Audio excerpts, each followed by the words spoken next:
Lawrence Kohlberg was an American psychologist best known for his theory of stages of moral development. He served as a professor in the psychology department at the University of Chicago and at the Graduate School of Education at Harvard University. Even though it was considered unusual in his era, he decided to study the topic of moral judgment, extending Jean Piaget's account of children's moral development from 25 years earlier. In fact, it took Kohlberg 5 years before he was able to publish an article based on his views. Kohlberg's work reflected and extended not only Piaget's findings but also the theories of philosophers George Herbert Mead and James Mark Baldwin. At the same time, he was creating a new field within psychology, moral development, in an empirical study using 6 criteria, such as citations and recognition. Kohlberg was found to be the 30th most eminent psychologist of the 20th century.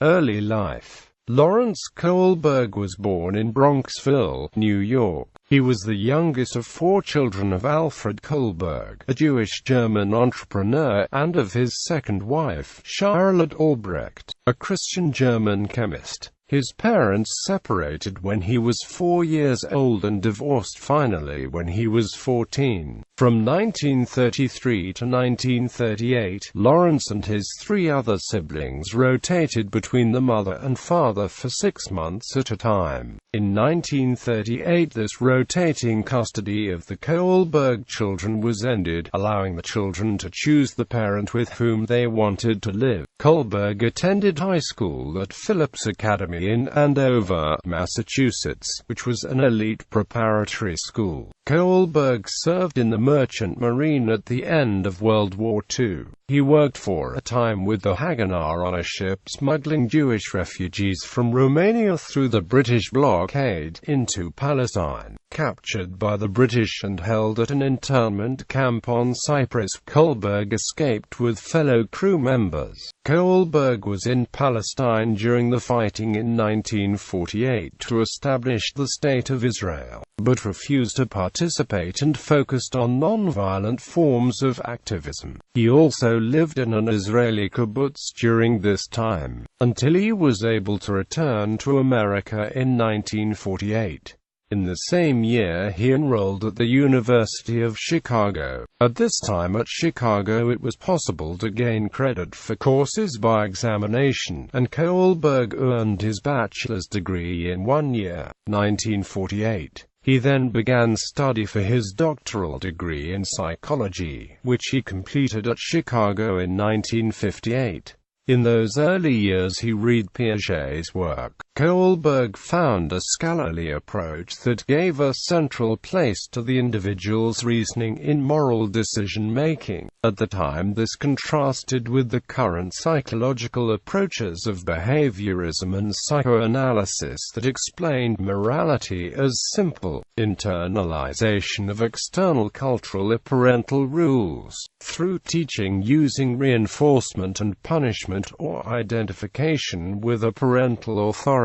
Career. Kohlberg's first academic appointment was at Yale University, as an assistant professor of psychology, 1958 to 1961. In 1955, while beginning his dissertation, he had married Lucille Stigberg, and the couple had 2 sons, David and Stephen. Kohlberg spent a year at the Center for Advanced Study in the Behavioral Sciences in Palo Alto, California, 1961–1962, and then joined the psychology department of the University of Chicago as assistant, then associate professor of psychology and human development, 1962 to 1967. He held a visiting appointment at the Harvard Graduate School of Education, 1967–68, and then was appointed professor of education and social psychology there, beginning 1968, where he remained until his death. Stages of Moral Development in his 1958 dissertation. Kohlberg wrote what are now known as Kohlberg's stages of moral development. These stages are planes of moral adequacy conceived to explain the development of moral reasoning. Created while studying psychology at the University of Chicago, the theory was inspired by the work of Jean Piaget and a fascination with children's reactions to moral dilemmas. Kohlberg proposed a form of Socratic moral education and reaffirmed John Dewey's idea that development should be the aim of education. He also outlined how educators can influence moral development without indoctrination and how public school can be engaged in moral education, consistent with the United States Constitution. Kohlberg's approach begins with the assumption that humans are intrinsically motivated to explore and become competent at functioning in their environments. In social development, this leads us to imitate role models we perceive as competent and to look to them for validation. Thus, our earliest childhood references on the rightness of our and others' actions are adult role models with whom we are in regular contact. Kohlberg also held that there are common patterns of social life, observed in universally occurring social institutions, such as families, peer groups, structures and procedures for clan of society decision-making, and cooperative work for mutual defense and sustenance. Endeavoring to become competent participants in such institutions, humans in all cultures exhibit similar patterns of action and thought concerning the relations of self, others, and social world. Furthermore, the more one is prompted to imagine how others experience things and imaginatively to take the roles, the more quickly one learns to function well in cooperative human interactions. The sequence of stages of moral development thus corresponds to a sequence of progressively more inclusive social circles, within which humans seek to operate competently. When those groups function well, oriented by reciprocity and mutual care and respect, growing humans adapt to larger and larger circles of justice,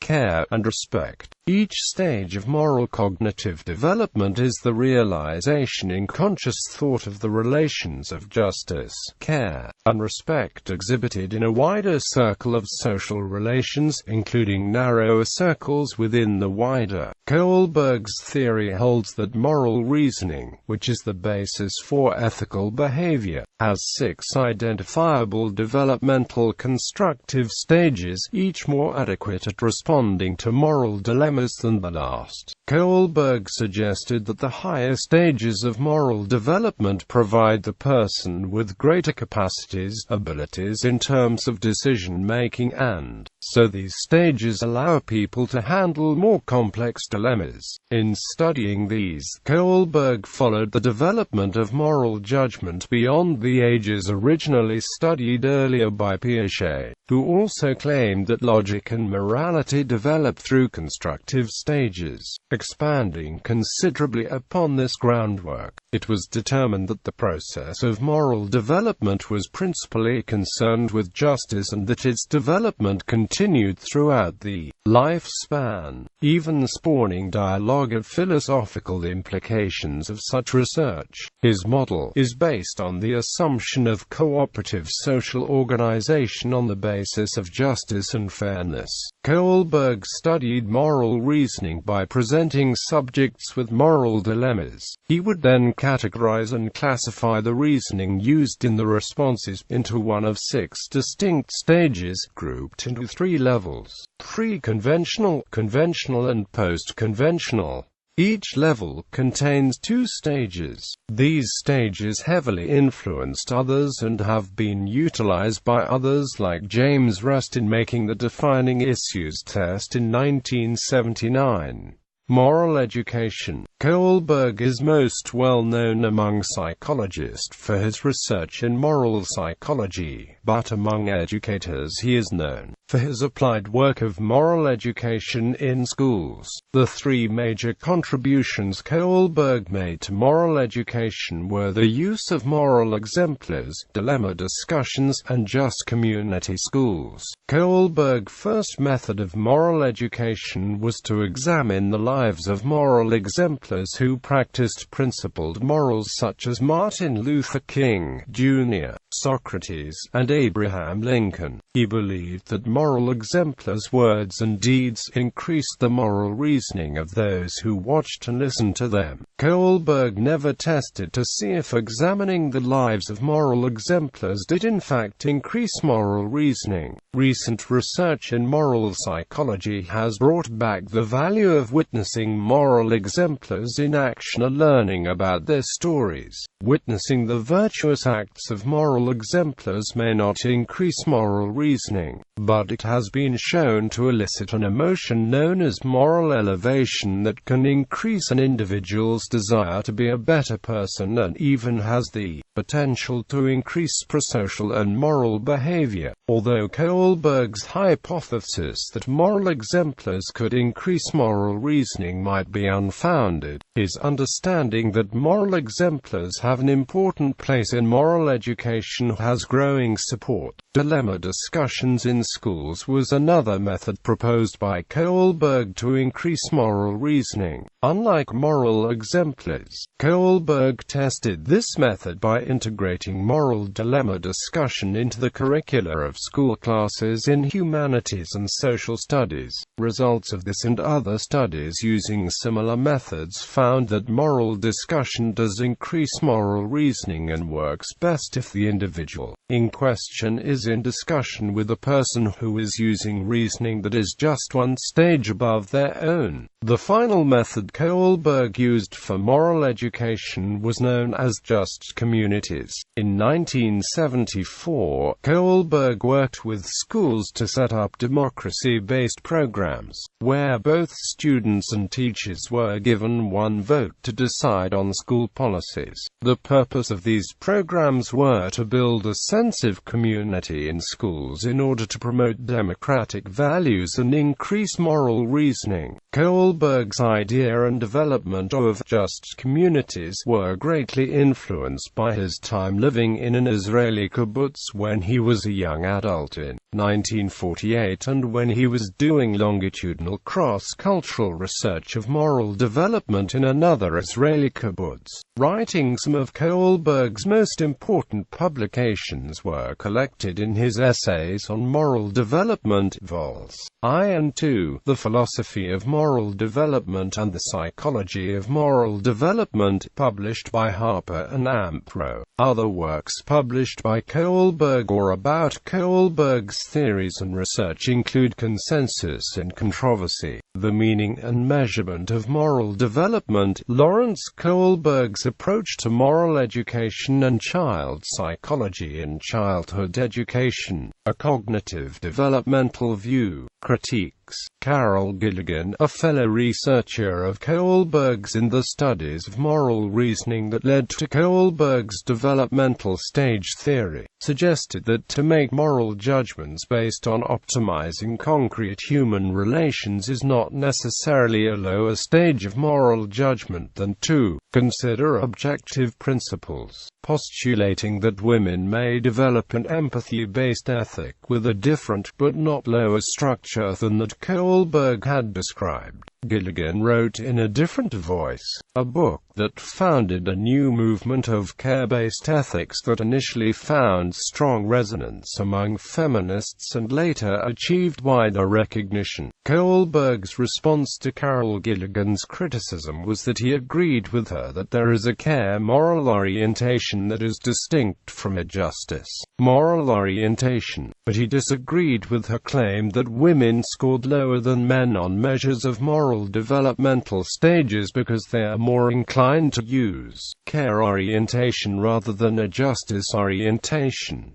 Kohlberg disagreed with Gilligan's position on two grounds. First, many studies measuring moral development of males and females found no difference between men and women, and when differences were found it was attributable to differences in education, work experiences, and role-taking opportunities, but not gender. Second, longitudinal studies of females found the same invariant sequence of moral development as previous studies that were of just males. In other words, Gilligan's criticism of Kohlberg's moral development theory was centered on differences between males and females that did not exist. Kohlberg's detailed responses to numerous critics can be read in his book Essays on Moral Development, Volume 2, The Psychology of Moral Development, The Nature and Validity of Moral Stages. Another criticism against Kohlberg's theory was that it focused too much on reason at the expense of other factors. One problem with Kohlberg's focus on reason was that little empirical evidence found a relationship between moral reasoning and moral behavior. Kohlberg recognized this lack of a relationship between his moral stages and moral behavior. In an attempt to understand this, he proposed two sub-stages within each stage to explain individual differences within each stage. He then proposed a model of the relationship between moral judgments and moral action. According to Kohlberg, an individual first interprets the situation using their moral reasoning, which is influenced by the moral stage and sub-stage. After interpretation, individuals make a deontic choice and a judgment of responsibility, which are both influenced by the stage and sub-stage of the individual. If the individual does decide on a moral action and their obligation to do it, they still need the non-moral skills to carry out a moral behavior. If this model is true, then it would explain why research was having a hard time finding a direct relationship between moral reason and moral behavior. Another problem with Kohlberg's emphasis on moral reasoning is growing empirical support that individuals are more likely to use intuitive gut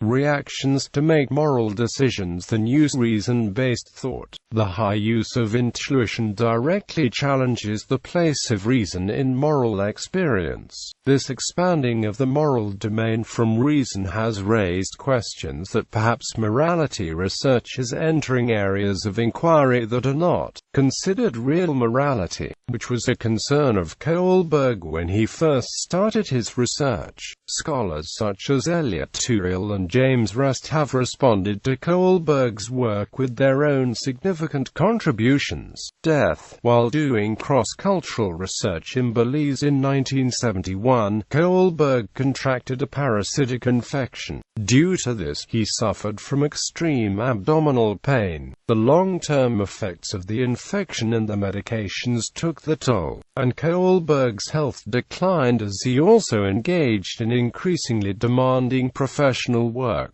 including just community, prison and school moral education programs.